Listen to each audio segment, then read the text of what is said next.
Assalamualaikum warahmatullahi taala wabarakatuh. Bismillahirrahmanirrahim. Baik.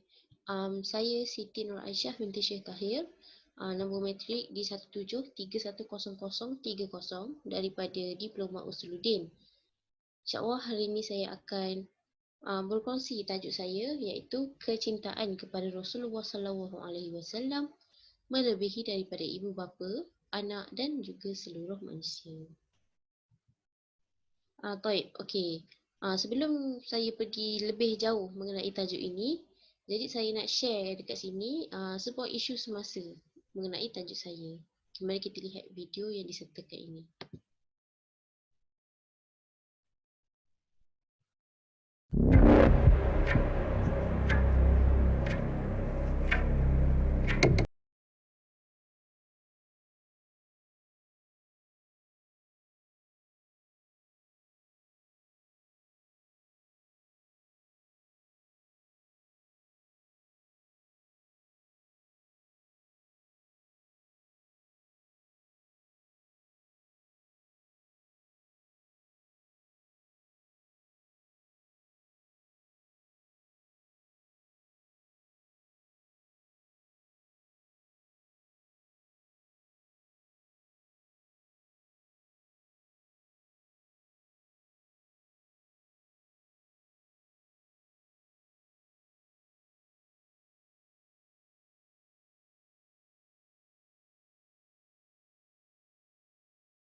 Okey, baik.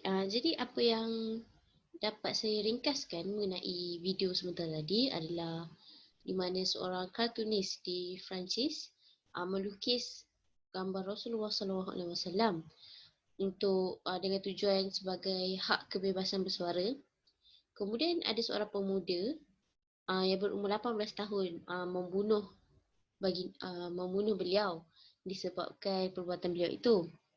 Jadi di mana mereka ni dia menganggap bahawa kartunis itu adalah hero. Jadi dia mengangkat semula gambar-gambar ataupun kartun yang telah pun dilukis oleh kartunis tersebut, kemudian menayangkannya semula dan mengangkat beliau sebagai hero. Kiranya dia menyokong perbuatan kartunis tersebut lah. Okay, jadi dapat juga kita lihat di sini terdapat banyak reaksi ataupun tindak balas mengenai situasi ini atau isu ini daripada banyak pihak, sama ada yang Muslim ataupun tidak, dari serata dunia. Okey, antaranya kita dapat lihat di gambar ini, terdapat beberapa golongan ataupun beberapa negara yang membuat yang tunjuk perasaan. Kiranya dia tak setujulah dengan perbuatan Macron itu. Antaranya kita dapat lihat di Pakistan di mana mereka mengangkat gambar Macron yang bertanda pangkah. Manakala di Libya pula, gambar Macron itu dibakar oleh penduduk Muslim di Libya. Okey, baik. Jadi daripada isu semasa yang sebentar tadi, terdapat beberapa soalan yang dapat saya cari dan saya keluarkan. Yang pertama adalah bagaimanakah cara untuk membantras isu hina Rasulullah SAW. Kemudian yang kedua, bagaimanakah cara untuk memupuk rasa cinta kepada Rasulullah SAW. Dan yang ketiga, bagaimanakah cara untuk memperkenalkan Rasulullah SAW kepada non-Muslim. Baik, kita pergi kepada persoalan yang pertama dahulu. Bagaimanakah cara untuk membantras isu hina Rasulullah SAW? Baik, sebagai umat Islam, kita tahu bahawa beriman kepada Rasulullah SAW ini adalah termasuk rukun iman yang keempat, iaitu rukun iman yang beriman kepada Rasul. Okey, jadi maksud ataupun definisi beriman di sini bukanlah hanya bermaksud hormat, mentaati, tetapi maksudnya juga adalah mengasihi dan mencintai baginda Rasulullah SAW. Sebagaimana Allah Ta'ala berfirman di dalam surah At-Taubah ayat 61 yang bermaksud, dan di antara mereka yang munafik itu, ada orang-orang yang menyakiti Nabi sambil mereka berkata bahawa dia, Nabi Muhammad, orang yang suka mendengar dan percaya pada apa yang didengarnya. Katakanlah, dia mendengar dan percaya apa yang baik bagi kamu. Ia beriman kepada Allah dan percaya kepada orang mukmin. Dan ia pula menjadi rahmat bagi orang-orang yang beriman di antara kamu. Dan orang-orang yang menyakiti Rasulullah itu, bagi mereka azab seksa yang tidak terperi sakitnya. Okey, jadi Imam Abu Ja'far At-Tabari telah menafsirkan kataan ataupun ayat bagi orang-orang munafik yang memalukan Rasulullah SAW yang dengan perkataan mereka bahawa dia Nabi Muhammad orang yang suka mendengar dan percaya pada apa yang didengarnya, dan perumpamaan mereka untuk mendustai baginda. Dan sesungguhnya perbuatan mereka itu dilakukan dengan mulut yang celupan dan batil, maka bagi mereka adalah azab yang memedihkan daripada Allah Ta'ala di dalam neraka Jahannam. Okay, manakala Syekh Al-Marawi juga ada berkata di dalam kitab tafsirnya bahawa menyakiti Rasulullah SAW sama ada ketika baginda masih hidup ataupun selepas kewafatan baginda adalah sama sahaja ketika menyakiti baginda semasa baginda masih hidup. Jadi keimanan kepada baginda akan menghalang seseorang mukmin itu daripada melakukan perbuatan yang akan menyakiti baginda. Ini adalah dosa dan kederhakaan yang paling besar. Okey, jadi kat sini dapat kita jelaskan ataupun dapat kita fahami bahawasanya perbuatan menghina Rasulullah SAW itu bukanlah sahaja mendapat amaran daripada baginda sendiri dan juga para sahabat serta para ulama, tetapi Allah Ta'ala sendiri telah pun berfirman di dalam Al-Quran. Bahkan Allah Ta'ala menjanjikan azab yang pedih bagi mereka yang menghina Rasulullah SAW. Na'udzubillah min zalik. Okey, baik. Daripada hadis Ibnu Abbas radhiyallahu anhu, dia menceritakan seorang lelaki buta, dia mempunyai ummu walad yang menghina Nabi SAW dan ia benar-benar telah melakukan penghinaan. Lelaki tersebut telah melarang dan mengancam, namun ia tidak berhenti dan lelaki tersebut terus melarangnya. Namun wanita tersebut tidak mengendahkan larangan tersebut. Okey, Ibnu Abbas meneruskan lagi ceritanya. Pada suatu malam, wanita itu kembali mencela Nabi. Maka lelaki tersebut mengambil sebilah pisau yang tajam dan meletakkannya di perut wanita tersebut lantas menikamnya. Lelaki tersebut telah pun membunuh wanita tersebut sementara di antara dua kaki wanita tersebut lahirnya seorang bayi dalam keadaan wanita tu dah berlumuran darah. Okey, jadi apabila tiba pada waktu pagi, kejadian tersebut telah pun diceritakan kepada Nabi. Lalu Nabi SAW mengumpul orang ramai. Baginda bersabda, aku bersumpah kepada Allah Ta'ala atas seorang lelaki di mana dia telah melakukan sesuatu perbuatan kerana aku dan perbuatannya itu adalah benar. Kemudian lelaki buta yang membunuh malam tadi tu, dia pun melangkah di antara manusia hinggalah dia duduk sampai depan Rasulullah SAW. Kemudian dia berkata kepada Rasulullah, wahai Rasulullah, aku adalah suaminya, akan tetapi dia, iaitu wanita yang dibunuh itu, telah pun mencela dan menghinamu. Aku telah melarangnya dan mengancamnya, tetapi dia tetap tidak berhenti atau mengendahkannya. Dan daripadanya, aku telah dikurniakan 2 orang anak yang merupakan permata. Isteriku pun sangat sayang kepadaku. Namun, semalam dia telah menghina dan mencelamu, ya Rasulullah. Lalu, aku mengambil pisau dan aku meletakkan di perutnya, lantas aku menikamnya sehinggalah dia meninggal. Jadi, Rasulullah SAW bersabda lagi, ketahuilah bahawa darah wanita itu adalah darah yang sia-sia, iaitu halal dibunuh. Okey, hadis ini merupakan hadis riwayat Abu Daud, di mana dikatakan hadis ini adalah hadis sahih kerana perawi-perawinya juga adalah siqah.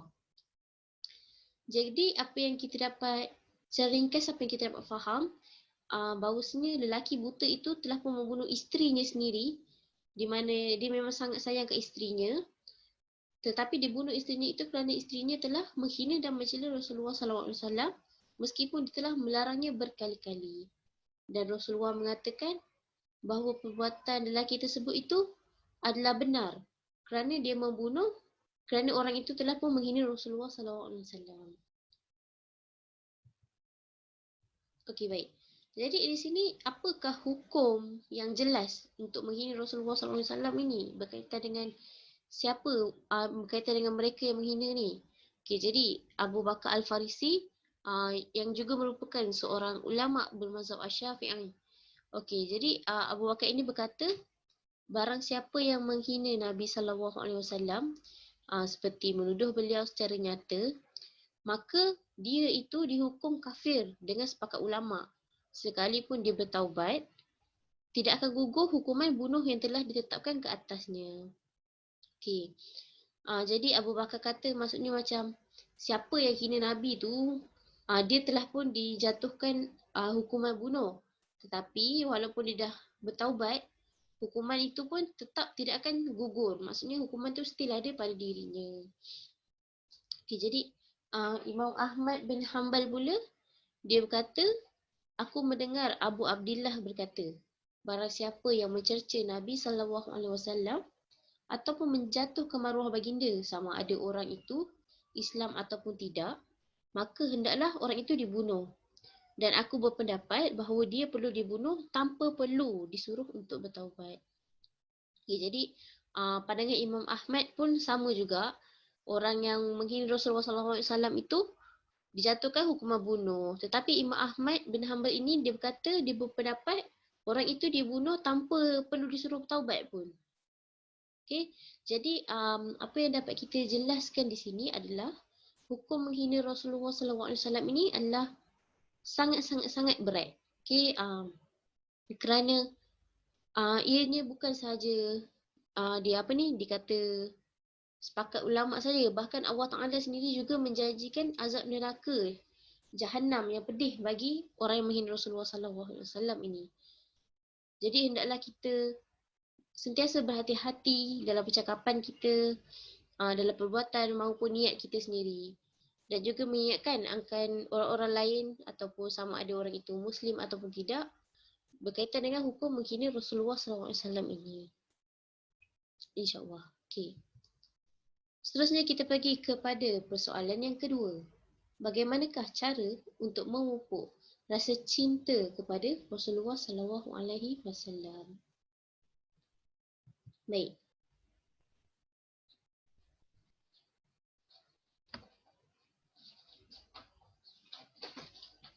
Okey, hadis saya bawakan beberapa hadis. Ini hadis yang pertama. Okey, kita tengok hadis ni.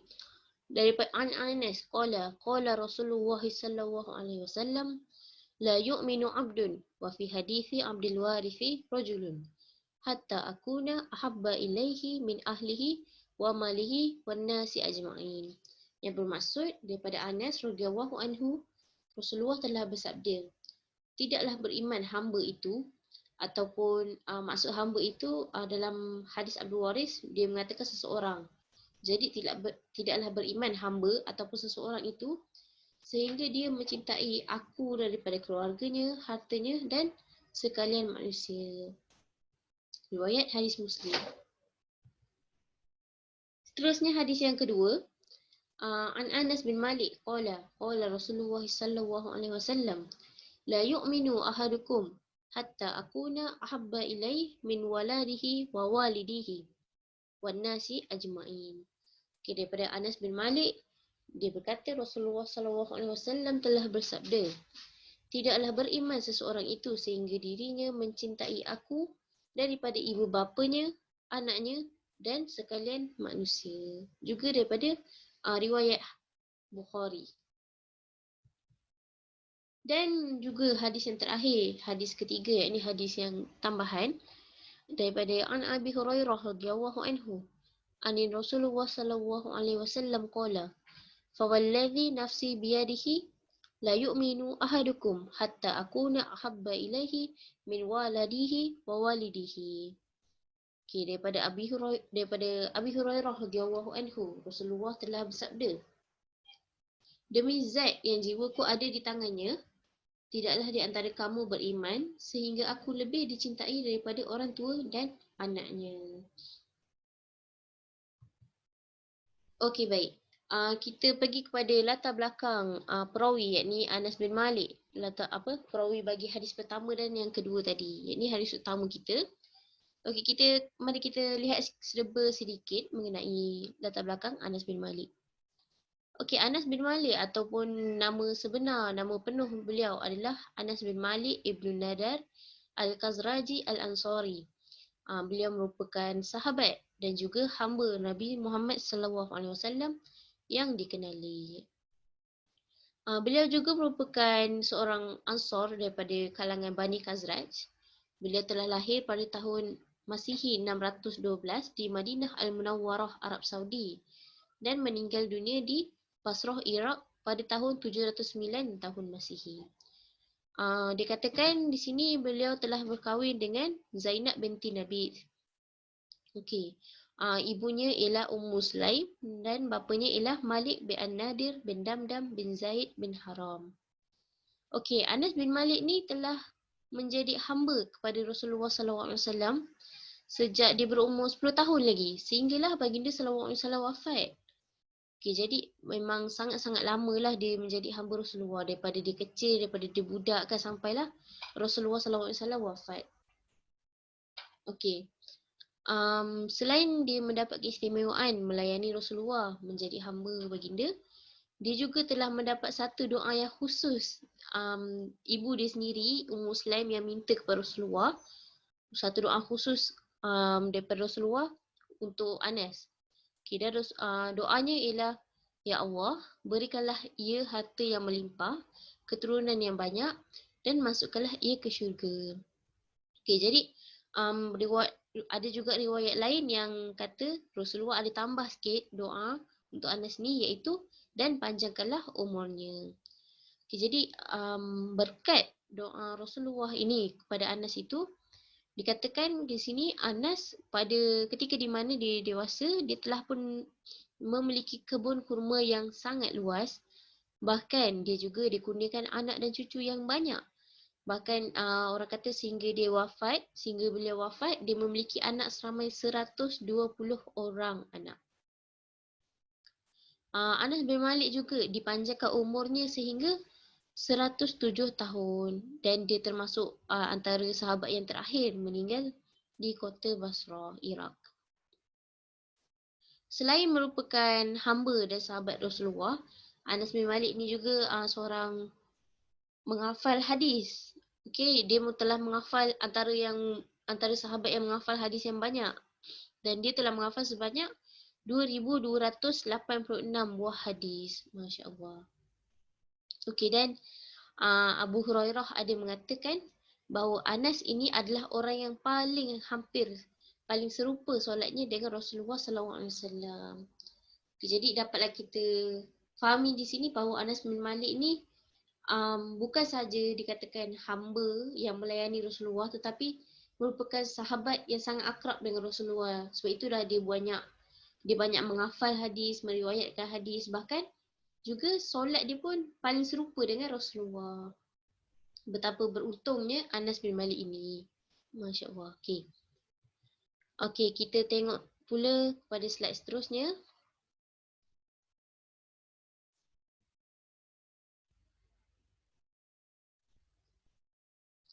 Okey, kita pergi kepada syarah hadis daripada kitab Minhaj Sahih Muslim bisyarah An-Nawawi. Okey. Qala al-Imam Abu Sulaiman lam yuridu bihi hubbul tib bal arada bihi hubbul ihtibar lianna hubbul al-insan nafsahu tib'a wala sabil illa qalbihi. Okey, jadi di sini maksudnya Imam Abu Sulaiman telah berkata tidaklah cinta itu datangnya secara tabiat tetapi lebih kepada pilihan. Sebab di mana kalau cinta seseorang itu dia datang secara tabiat, maka jika seseorang itu kecintaan dia terhadap dirinya itu adalah tabiat, dan tak mungkinlah dia untuk membenci perkara itu. Okay, jadi maksudnya kat sini adalah cinta yang datang itu mungkin bukan secara tabiat tetapi adalah secara pilihan. Jadi apa orang kata macam bila kita pilihan ni benda yang kita nak, so macam kita akan cinta dia sungguh-sungguh. Okey, seterusnya qala fa ma'nahu la tusiddu fihi hubbu hatta tufna fi ta'ati nafsik wa tu'thir ridha 'ala hiwak wa in kana fihi khalaqak. Hadha kalam al-Khattabi wa qala Ibnu Batil wal Qadi Ayadu wa ghairuhuma rahmatullahi alaihim. Okey, al-mahabba thalath aqsam. Al-mahabba ijlal wa izam kal mahabba al-walid. Al-thani wa mahabba syufqah wa rahmah ka mahabba al-walid. Dan wal akhir wa mahabba musyakilah wa istihsan ka mahabba sairun nas. Okey. Jadi maksudnya kat sini dikatakan oleh Ibnu Batil, cinta itu terbagi kepada 3 jenis. Yang pertama, cinta yang agung dan mempunyai hormat, iaitu sebagaimana mencintai orang tua, mencintai ibu bapa, mencintai orang tua kan. Okey, yang kedua, cinta kasih sayang, seperti mana cinta seorang anak, cinta kepada anak. Dan yang terakhir adalah cinta yang cinta yang hadir kerana persamaan dan juga kerana sesuatu perkara yang baik. Dia iaitu cinta kepada orang lain, cinta kepada manusia yang lain. Dan dikatakan fajama' sallallahu alaihi wasallam asnaf al-mahabbah fi mahabbatih. Dikatakan cinta Rasulullah sallallahu alaihi wasallam ni ada ketiga-tiganya. Ada cinta agung dan hormat, kasih sayang dan juga persamaan. Okey. Dan waqala Ibnu Batil rahimatullah wa makna al-hadis an min istiqmal al-iman allama anil haq Nabi sallallahu alaihi wasallam kadu alaihi min haq abihi wa ibnahu wa nasi ajma'in. Okay, jadi dikatakan iman seseorang itu, iman yang sempurna adalah di mana bila dia mengetahui bahawa hak Nabi kepada dirinya itu adalah lebih besar dan lebih berhak ke atas daripada hak seorang ayah kepada anak ataupun seorang manusia terhadap dirinya sendiri. Okay, ini adalah kerana li'annahu bihi istinkizna qazna minan nar wa hadna minal dolal. Di mana kerana cinta Rasulullah inilah yang menyelamatkan orang ataupun menyelamatkan kita daripada neraka dan juga daripada menjauhkan kita daripada kesesatan. Okey, baik. Okey, qala al-Qadi Iyad rahimatullah wa min mahabbatuhu nasrah sanatuhu wa dhibbu an syari'atuhu wa tamanna khadurulal hayatuhu fayubaddilu malahu wa nafsu dunahu. Qala wa idza tubayyun ma dzikurnahu tubayyun an haqiqatul iman la yatimmu illa bidzalik. Okay, jadi dikatakan Qadi Iyad rahimahullah di mana antara cinta-cinta kepada Rasulullah itu adalah dengan kita membuat sunnahnya, kita membela syariat, kita mengharapkan kehadiran baginda sallallahu alaihi wasallam sampai kita sanggup berkorban harta dan juga nyawa. Bahkan kita meninggikan kedudukan baginda melebihi daripada orang-orang yang lain. Jadi di mana kalau dikatakan wa idza tabayyun ma dzikurnahu tubayyun anil haqiqatul iman la yutimmu illa bidzalik. Kalau kita tak yakin dengan benda ni, kita tak yakin dengan cinta kepada Rasulullah sallallahu alaihi wasallam ni, maka kita ataupun dia itu bukanlah orang yang mukmin, tidak sempurnalah iman dia. Kerana dikatakan jika dia tidak jujur dalam mencintai dalam mentaati Rasulullah sallallahu alaihi wasallam ini, maka dia bukanlah seorang yang mukmin. Jadi bila mana dia kata dia mencintai Rasulullah sallallahu alaihi wasallam, dia mentaati Rasulullah sallallahu alaihi wasallam, dia adalah seorang mukmin. Okey, kerana mentaati Rasulullah sallallahu alaihi wasallam itu bukanlah hanya dengan kita ikut sunnah baginda, sambung dakwah baginda, terima ajaran Islam, tetapi juga adalah dengan mencintai baginda sallallahu alaihi wasallam. Okey, baik. Jadi sebagai seorang Muslim ini adalah terdapat beberapa cara yang boleh kita praktikkan, boleh kita lakukan, kita amalkan untuk menambah rasa cinta kepada Rasulullah sallallahu alaihi wasallam. Yang pertama, mengingati dan berselawat ke atas baginda sallallahu alaihi wasallam. Okey, yang kedua, mempelajari dan menghayati sirah baginda sallallahu alaihi wasallam. Okey, jadi macam bila mana kita nak kenal seseorang itu, kita nak cinta seseorang itu, mestilah kita akan, bila kita cinta seseorang itu, mestilah kita akan tahu tentang dia, kita belajar kenal dia kan. Jadi begitu juga dengan Rasulullah sallallahu alaihi wasallam. Orang kata apa, tak kenal maka tak cinta. Okey, jadi sebab itulah kita kena belajar sirah baginda, belajar tentang kisah hidup baginda sallallahu alaihi wasallam supaya kita rasa kita lebih dekat dengan baginda. Yang ketiga, mempelajari dan mengamalkan sunnah baginda sallallahu alaihi wasallam. Okay, jadi dengan kita mengamalkan sunnah, kita belajar sunnah, barulah kita rasa macam apa yang kita buat ni sama dengan apa yang Rasulullah pernah buat. Jadi barulah orang kata apa, macam chemistry tu makin akrab tau. Barulah kita rasa macam makin cinta kepada Rasulullah sallallahu alaihi wasallam. Seterusnya, mempelajari dan mengamalkan hadis baginda sallallahu alaihi wasallam. Okey, kemudian menyampaikan dan mengajarkan perihal baginda sallallahu alaihi wasallam kepada orang lain. Okey, jadi selain kita pelajari sirah baginda, sunnah dan hadis baginda, kita juga digalakkan, sangat-sangat digalakkan untuk menyampaikan dan mengajar tentang baginda kepada orang lain juga. Sebab orang kata dengan kita menyampaikan dan juga dengan kita mengajar, berdakwah kepada orang ini, dia akan lebih menguatkan pegangan diri kita sendiri. Ya. Jadi bila mana kita share pada orang, kita bukan saja ajak orang untuk lebih cinta kepada Rasulullah, tapi kita juga mengajar diri sendiri untuk lebih cinta kepada Rasulullah sallallahu alaihi wasallam. Dan akhir sekali adalah menyambung perjuangan dakwah baginda sallallahu alaihi wasallam. Okay, jadi kita tahu sebagai seorang Muslim, kita merupakan seorang khalifah dan tugas berdakwah itu adalah tugas kita. Jadi hendaklah kita menyambung perjuangan baginda yang untuk menyebarkan syiar Islam, menegakkan syiar Islam.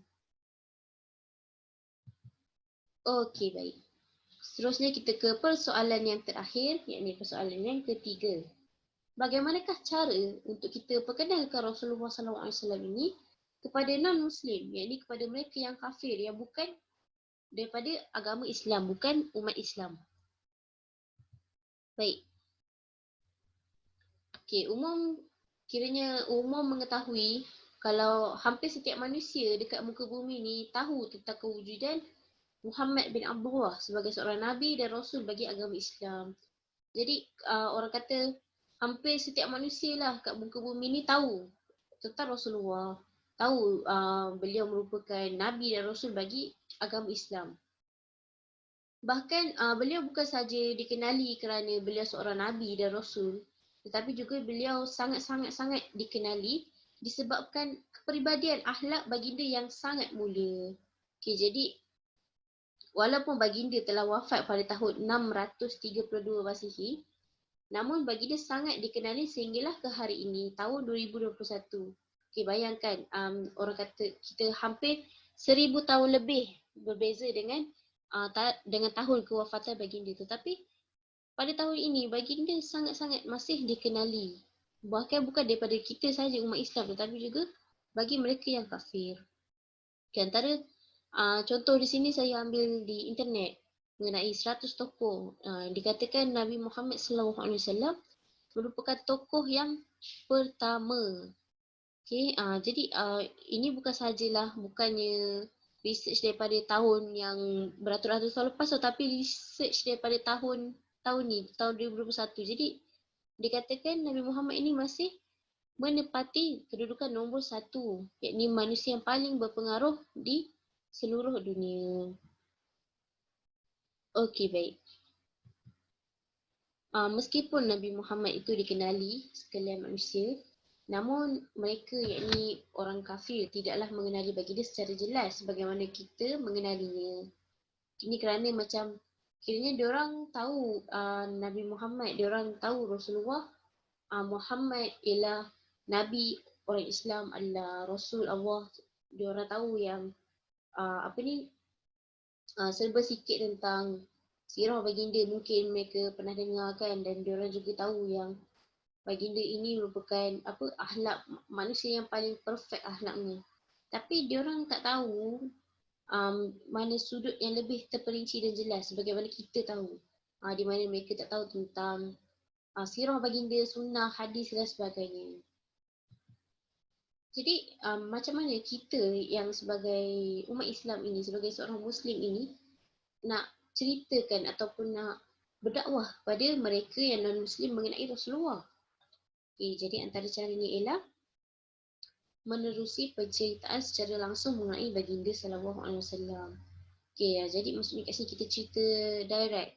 Means kalau macam kita ada kawan non-Muslim ataupun kita ada kenalan non-Muslim, jadi kalau mereka bertanya tentang Rasulullah SAW ataupun kita boleh approach mereka mengenai Rasulullah SAW, kita cerita direct. Maksudnya macam kita cerita part yang mungkin membuatkan mereka menjadi lebih tertarik untuk mengenali siapa Rasulullah ini. Kita ceritakan tentang kisah hidup baginda, tentang pengorbanan baginda kan, tentang perit hidup baginda. Jadi mungkin itu akan membuatkan mereka macam lebih tertarik dan tertanya-tanya macam nak kenal lagi siapa Rasulullah ni.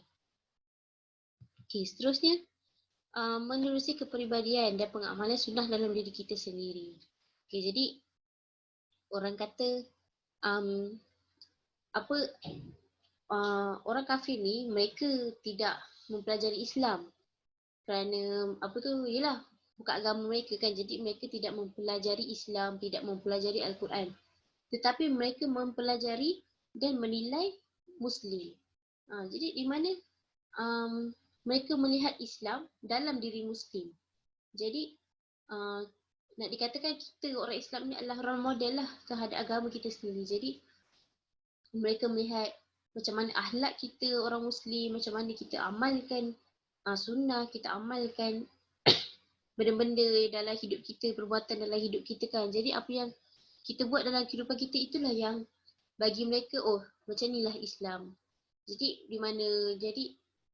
bila mereka tengok, oh orang ni solat, pakai tudung macam ni mesti sebab Islam ajar macam ni kan. Orang ni sopan macam ni, akhlak dia baik, jadi mesti Islam macam ni.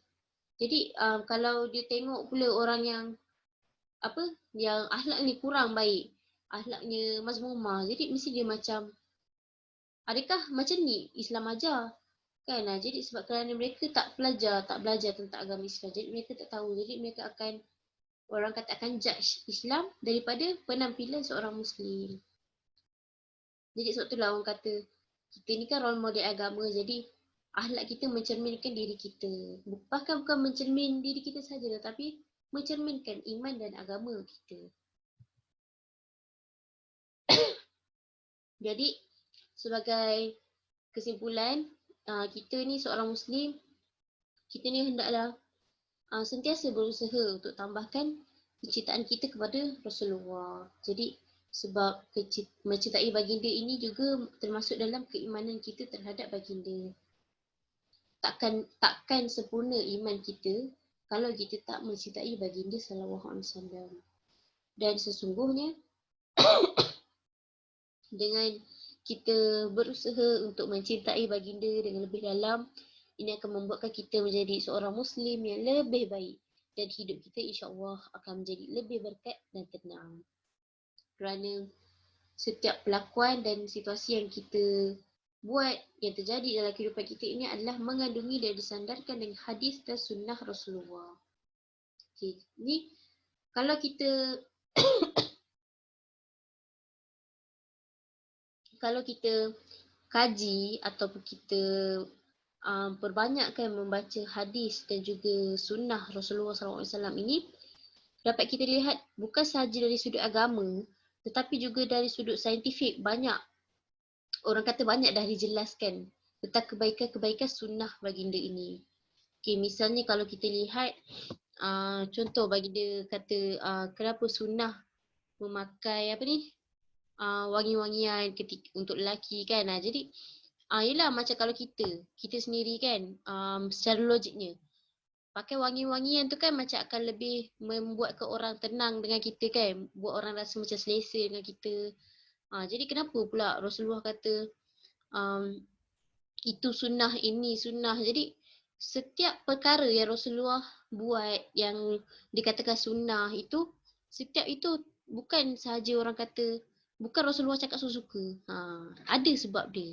Jadi bila kita kaji, bila kita belajar tentang sunnah-sunnah Rasulullah ni memang best. Memang kita akan rasa macam banyak lagi benda yang kita tak tahu. Jadi kita akan nak lagi belajar dan mengamalkannya insya-Allah.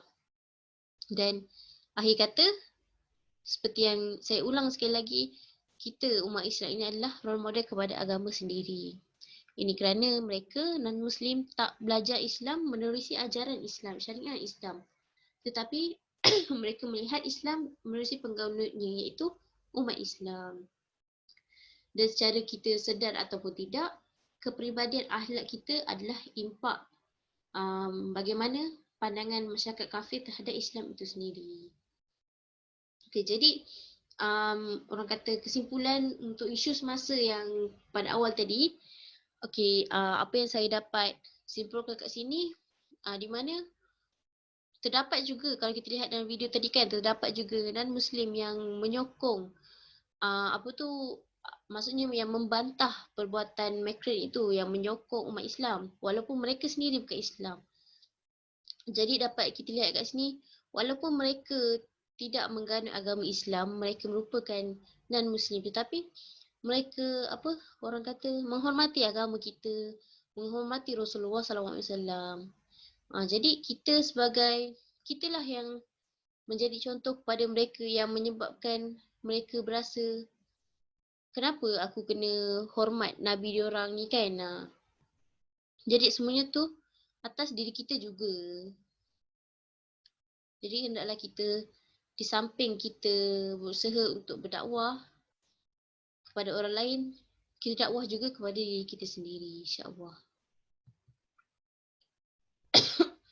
Okay, jadi ini adalah antara sumber rujukan yang saya ambil untuk tugasan saya, untuk pembentangan saya pada hari ini.